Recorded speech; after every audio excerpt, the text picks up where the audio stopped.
When you want to work your flexibility, it's incredibly important that you warm up proper first. Just like we do it in the pole classes, it's important that these bigger joints are ready to actually work with us and not against us, to ensure that we have warm, flexible muscles that doesn't get injured. You will find that your flexibility practice will really improve if you start to do just a wee bit of warm-up before you go into your actual stretches. You most likely know it from pole class that you're way more flexible at the end of the class than you are in the beginning. That's simply because your body needs to warm up first in order for you to reach your full flexibility potential. A really good go-to option for warm-up is, or to start out with, is your cat-cow, which I will demonstrate just shortly, followed by one of many variants of the sun salutation. In classic yoga, we see 7 different sun salutations. I will demonstrate the most basic one for you today, which will help you to get warmed up in all your bigger joints. I will only do one run through, but of course, like on the pole, we work both sides. So we're starting out with right side, and I want you can run the video again, just fast forward, past me talking here, to do the left side if you need some guidance for it. Do it as many times as you like until you feel proper warm. I would recommend typically 3 to 4 times, and then your body should be ready to work with you. Okay, dokes. So the first practice we want to look at is our cat-cow. We are ensuring that our alignment is in place. So I place my wrist directly under my elbows, which are directly stacked under my shoulders. Remember, a small micro bend in the elbow so that you don't strain those joints. My knees are directly above my hip points. And I always start a cat-cow variation, regardless which one of them it is, by going into cow. The cow pose, I drop my belly and I look up. I let my tush go up in the air and I breathe in. I now go into cat while breathing out. So I want to push my tailbone underneath me. This is where the motion starts. So you're like pushing your tailbone underneath you, like you have a tail that you want to pull between your legs. So pushing my tailbone down as I'm pushing my back up in a rounded shape. I breathe out and I look towards my belly button. Let my neck hang loosely. So don't strain your neck here, just let it hang loosely. And I push with my hands into the ground to ensure that I get this proper rounding in my back. Breathe in again, go back into my cow pose. And out to my cat. We have many different variations of the cat-cow pose. Now this is your classical where you're on all 4.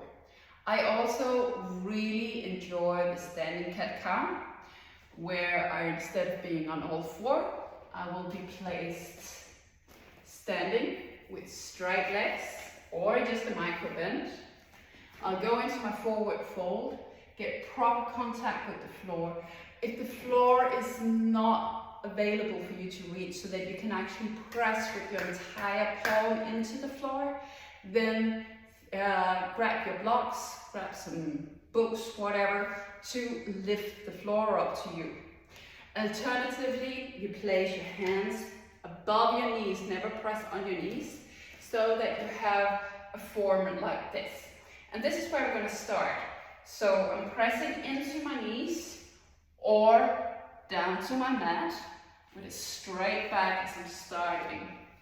And just like I did on all fours, I will first start with my cow and I will look up, tailbone will go up, throat is fully stretched, and my shoulders or my chest is open, my shoulders are back.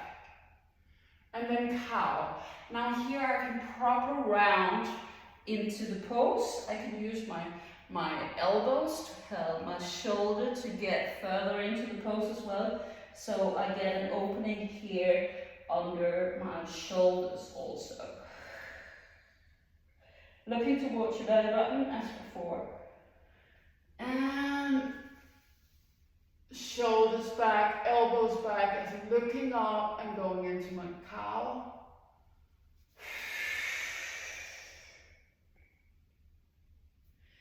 And cat. So these are really good to get your spine working prior and flexibility workouts. We are also going to do a short sun salutation. So this is where I would normally start. This is where I start most of my classes to get proper warm up of your entire body. You're standing or you're starting at the top of your mat in mountain pose. Mountain pose, you stand with your feet hip width apart. You press down to all four corners of the feet. If you don't know what I mean by that, then look on my alignment video where I will explain it step by step. You stand straight, pull your shoulders back and arms down at the side, palms facing forward. This is your mountain pose. Your tailbone is scooped underneath you, so you're lifting from the front and you're pulling down towards the back. My core is engaged, my back is engaged, my legs are engaged, and I'm standing strong and tall as I can grow. And this is where we start. So I want you to reach your hands up overhead. We're just going to swoop our arms all the way up, grow as tall as we can as we look up towards these fingers, and I'm going to fold forward. You can take the bind here, or you can let your hands go to the mat. Now I'm going to lift up in halfway lift, so straight back up, either with my hands on my thighs or on the mat in front of me. Most important thing is that the back is straight here. I breathe in, breathe out, back into my forward fold.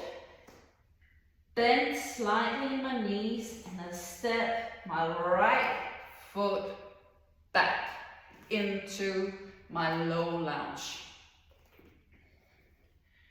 As I breathe in, I power up from my core, from my sacrum. I power up into my high lunge and down again. Now I want to go into a twist. So place my right palm firmly in the ground. I take my left arm and I turn my chest towards the left.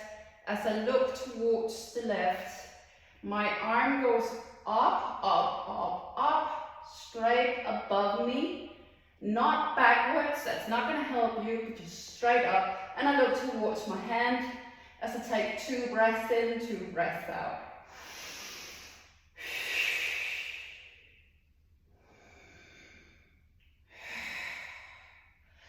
Left knee is super engaged here. It's pushing towards your center line, so you won't let your knee flip out to the side here. You're keeping it in and your buttocks will work here. I place my left hand again And now I step back into my plank. From plank, I go into my yoga push-up, my chaturanga. I pull my elbows in. I slowly lower to the ground. Slow with control. I flip my toes and I go up into my cobra. Now, you should never take your cobra higher than you can lift it without the support of your arms for the first 2-3 goes. When you're in cobra, the shoulder goes back, elbows are pointing back, and your chin is parallel to the floor. Do not look up in cobra.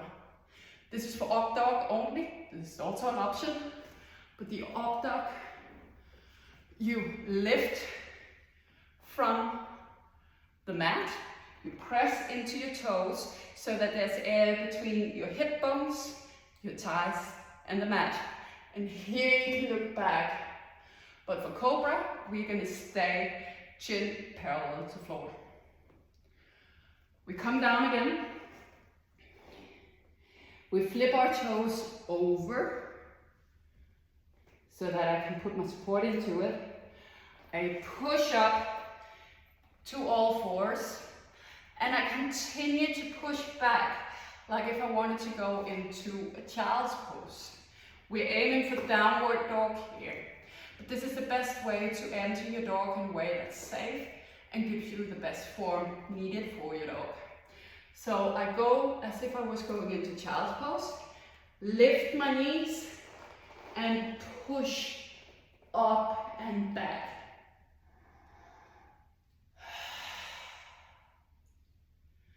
From here, I walk my dog a little bit. So I will bend my knees and walk on the spot to get more awakening in my hamstrings and thereby getting my leg flexibility. 3-4 breath cycles and then I find stillness. I lift my back leg up, my right leg up into a 3-legged dog. Now don't overdo it. You want to keep your hips parallel here in the beginning. 2 breath cycles. And then you can twist and open those hips as you bend your back leg.